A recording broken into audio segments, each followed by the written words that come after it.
ఒకసారి గట్టిగా హల్లెలూయా బిగ్గరగా చెప్పడానికి ప్రయత్నించండి. దేవుని బిడ్డలారా, సంఘము మౌనంగా ఉండాల్సిన సమయం కాదు ఇది.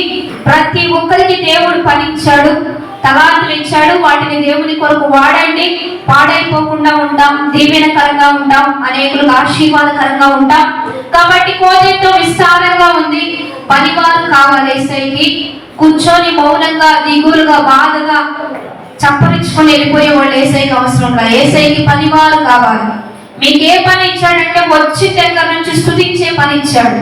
మనందరూ స్తుతించాలి. పాటల ద్వారా స్తుతించాలి, హల్లెలూయా ద్వారా స్తుతించాలి, చప్పట్ల ద్వారా స్తుతించాలి. మన ప్రాణ ఆత్మ దేహ శరీరాలన్నీ దేవుని వైపు తిప్పుకునే సమయం ఈ సమయం, ఈ రోజు. కాబట్టి నిద్రపోవద్దు, పరధ్యానంలో ఉండొద్దు. ఎవరు చూస్తారో ఏమంటారు, ఎవరు చూసినా ఏమి ఇవ్వరు. కానీ యేసయ్య చూస్తే మాత్రం శాశ్వతంగా కృప చూపుతాడు. గట్టిగా చప్పట్లు కొట్టి దేవుని నామానికి మహిమ. మీ విశ్వాసం, మీ భక్తి, మీ విధేయత, మీరు దేవునికి లోబడే విధమును బట్టి గిఫ్ట్ ఉంటుంది, బహుమతి ఉంటుంది, ఆశీర్వాదం ఉంటుంది. చూచుచున్న వాడు తగిన ఫలం ఇస్తాడని నమ్మి వెంబడించండి. ఆ గేట్ల నుంచి బయటకు వచ్చారు అంటే ఇదంతా మందిర స్థలం. దేవుడు ఉన్నాడని తను వెంబడించు వారికి తగిన ప్రతిఫలం ఇస్తాడు. ఉట్టిగా పంపించడు. మీరు వచ్చారంటే అయ్యే ఉట్టిగా వచ్చారు అనుకోమాకండి. ఉట్టి చేతులతో పంపించే మనుష్యుడు కాదు ఆయన. నమ్మకమైన వాడు, నమ్మకమైన వానికి నమ్మకమైన దీవెనలు ఇస్తాడు. ప్రతి పని నమ్మకంగా చేయండి. పాడినా నమ్మకంగా పాడండి, చప్పట్లు కొట్టినా నమ్మకంగా కొట్టండి. అసలు ఇద్దరు ముగ్గురు ఉన్న చోట నేను ఉంటానని చెప్పాడు కనుక ఇద్దరు రెండు చప్పట్లు కలిస్తే ఎంత శబ్దం అండి. మీరంత చూపించాలి, అంత విశ్వాసాన్ని కనపరచాలి, అంత భక్తి కనపరచాలి. పక్కన వాళ్ళు ప్రార్థన చేస్తే ఆమేననాలి, అవునయ్యా, కలిగించయ్యా, జరిగించయ్యా. మీకు ఇంత విశ్వాసం రావాలి. బైబిల్ చదువుతుంటే దాన్ని జాగ్రత్తగా పరిశీలించాలి. వాక్యం చెప్తుంటే వినాలి. ఇవన్నీ చేయకుండా దీవెనలు రానే రావు, ఆశీర్వాదాలు రానే రావు. యెహోవా ఇల్లు కట్టించిన ఎడల కట్టువాని ప్రయాస, యెహోవా పట్టణాన్ని కావాలి ఉండకపోతే దాన్ని కాచువారు మేల్కొని ఉండుట వ్యర్థం. మన ప్రయాస అంతా వ్యర్థం. నువ్వు పనికి వెళ్తున్నావా, ఒక్క రోజుకే సంపాదిస్తున్నావా, కొద్ది కాలానికి.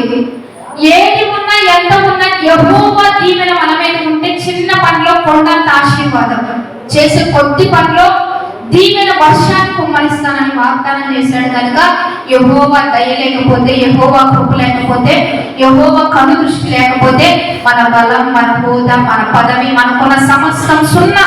అందుకని ఈ రోజు విలువైన రోజు, అద్భుతమైన రోజు, ఆదివారం. ఈ రోజు తప్పనిసరిగా దేవుణ్ణి 50 దినాలు ఎప్పుడు దేవుణ్ణి స్తుతిస్తామో ఆ దినాలన్నీ శ్రేష్టమైన దినాలు, ఆ దినాలన్నీ అద్భుతమైన దినాలు. యెహోవాను స్తుతించుట మంచిది. ఆ స్తుతించే దినాలన్నీ మంచి దినాలు. 50 దినాలు ఉపవాసాలు కూడా జరుగుతూ ఉన్నాయి. మీకు ఎవరికైనా అక్కర్ల అవసరతలు ఇంకా చూడండి, మనం తక్కువగా తింటే తక్కువ బలం ఉంటుంది కదా, ఎక్కువగా తింటే ఎక్కువ బలం ఉంటుంది కదా.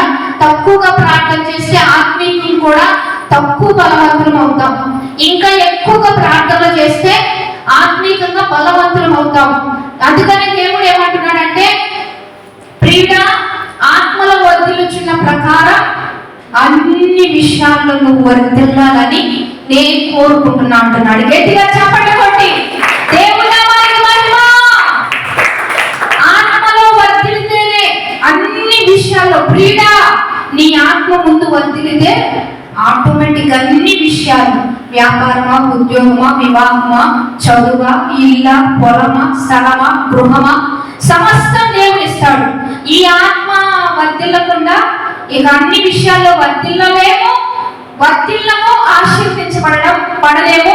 అందుకే 50 దినాలు. ఎందుకంటే ఆత్మీయంగా వృద్ధిని పొందడానికి, బలమును పొందడానికి, ప్రార్థన పూర్వకంగా వృద్ధిని పొందితే అన్ని విషయాల్లో దేవుడే ద్వారాలు తెరుస్తాడు, దేవుడే ఆశీర్వదిస్తాడు, దేవుడే కృప చూపుతాడు. కాబట్టి మనందరం దైవికంగా ఉందాం. మీకు దేవుడు ఏ పనులు అప్పగించాడు ఆ పనులు ముందుకు కొనసాగుదాం. అలాగే మేము దైవికంగా ఉంటున్నాం, మా పిల్లల్ని దైవికంగా పెంచుతున్నాం. పిల్లలే కదా, ఏమవుతుంది అని వదిలేస్తే చిన్న పిల్లల స్థుతుల మూలంగా ఒక దుర్గమే స్థాపించబడింది. చిన్న పిల్లల్ని తీసేయొద్దు. చిన్న పిల్లల్ని స్తుతింపజేస్తూ ఉంటే, మాట్లాడింపజేస్తూ ఉంటే, వాళ్ళ ద్వారా దేవుని పని జరిగిస్తూ ఉంటే దుర్గాలు స్థాపించబడతాయి. అది కష్టకాలంలో మనకు ఆశ్రయ దుర్గంగా దేవుడే మారుస్తాడు. మేము మా పిల్లల్ని దేవుళ్ళు నడిపిస్తున్నాం, మీరు కూడా నడిపించండి. సోమరులుగా ఉండొద్దు, బద్ధకంగా ఉండొద్దు, నిర్లక్ష్యంగా ఉండొద్దు. మీ పిల్లల్ని ఆదివారం అంటే త్వరగా రెడీ చేసి, త్వరగా సిద్ధపరిచి మందిరానికి తరిమితే మీరు జ్ఞానవంతులు, మీరు బుద్ధిమంతులు. మీ పిల్లల వల్ల మీకు అందం ఉంటుంది. చాతకాంతరంగా, సోమరిగా, బద్ధకంగా ఎవరైతే పిల్లల మీద దృష్టి పెట్టకుండా వదిలిపెడతారో వాళ్ళు మీకు ముప్పుగా మారుతారు, మీకు తలనొప్పిగా మారుతారు, మీకు చెడ్డ సాక్ష్యాలు చేస్తారు. మీరు దైవికంగా మీ పిల్లలు పెంచండి. వారిని బట్టి మీకు అందం వస్తుంది. చెట్టును బట్టి, కాయను బట్టి చెట్టుకు అందం వచ్చినట్టుగా ఉట్టిని ఎందుకు పెంచుకుంటాం? చెట్లు కాయలు ఇచ్చిద్దని పెంచుతాం, అవునా కదా? మామిడి చెట్టు మామిడికాయలు ఇచ్చిద్దని పెంచుతాం, సీతాఫలాలు ఇచ్చిద్దని పెంచుతాం. ఉట్టిగానే ఏ కాయ లేదు, పువ్వు లేదు, ఎందుకు ఈ చెట్టు తీసే అని బైబిల్లో తండ్రి అంటే వ్యవసాయదారుని అయ్యా 3 సంవత్సరాలు కొంచెం అవకాశం ఇవ్వమని పద్యంలో అన్నట్టుగా చూస్తాం. అంటే ఫలింపు లేకపోతే దేవుడే తీసేస్తాడు. కాబట్టి మీ పిల్లలు దేవుని సన్నిధికి పంపించండి, దేవుని పనిలో ఉంచండి, దేవుని పరిచర్యల్లో పెంచండి. దైవికంగా బిడ్డలు దీవించబడతారండి, ఆశీర్వదించబడతారు. లేటుగా రావడం, ఆలస్యంగా రావడం, మరి ముసలి వాళ్ళలాగా, వృద్ధుల్లాగా నీరసంగా కూర్చోవడం, బాధగా కూర్చోవడం, లేటుగా రావడం, ఏ పని చేసినా మా పిల్లోడు ఏం చేయించమండి మేము కొంతమంది అంటూ ఉంటారు. మేము ఇంట్లో అసలు ఏ పని చేయించమండి, ఇక్కడ చేస్తే మాకు బాధ అండి అంటారు. మీరు ఏ పని చేయకపోతే, మందిర పని కూడా చేయకపోతే పనికి రాకుండా అయిపోతాడు. ఒక రోజు పనికి రాకుండా జీవితం పాడైపోయింది. ఏసై మీరు ఇంట్లో చేయించినా చేయించకపోయినా ఏసై పనులు చేయించండి. అంటే పాడకపోతే పాడించండి. తల్లి మొదటి గురువు అంటారు మామూలుగా సొసైటీ పరంగా. తల్లి మొదటి గురువు అంటారు. అంటే బిడ్డలు చెడిపోతున్నారంటే తండ్రిది కాదు, అది అంత తల్లిదే, తల్లిలోనే ఉంది. తల్లి చెప్పుకోవాలి, తల్లి కేర్ తీసుకోవాలి, తల్లి సమస్తం నేర్పించాలి. ఇంకా తండ్రి దైవత్వం ఉంటే, తండ్రి మంచి ప్రార్థనా పరుడైతే తండ్రి కూడా పట్టించుకోవాలి. ఇంకా పిల్లలు షైన్ అవుతారు, ఇంకా దీవించబడతారు. అందుకని పిల్లల్ని కానీ అట్లా వదిలిపడేయకుండా అరే పెరుగురా, కొంతమంది పట్టించుకోరు పిల్లల్ని, అరే నువ్వు పెరుగు, నువ్వు చూసుకో, నువ్వు చేసుకో, పాడైపోతారు పిల్లలు. ప్రతి విషయం మనం చూసుకోవాలండి, ప్రతిదీ నేర్పించాలి. ఉదయం సాయంత్రం ప్రార్థన నేర్పించాలి. మీ పిల్లలు చేయాలండి, మీరు చేపిస్తే అద్భుతంగా చేస్తారు. పరిశుద్ధాత్మ దేవుడు వారిని అట్లా లేపుతాడు. అందుకని ప్రార్థన, బైబిల్ చదవడం, చర్చి ఉందంటే ఏదైనా పరిచర్య ఉంటే పంపించడం, ఏదైనా మందిరంలో పని ఉంటుందమ్మా ఎల్లమ్మా, యేసయ్య రాజ్య వ్యాప్తిలో మన వంతు మనం కూడా ఏదో ఒక పాది భాగం అవ్వాలి. మా అమ్మాయి ఆడపిల్లండి, మా అబ్బాయి ఏ పని చేయడండి, మనమే నేర్పుతున్నాం.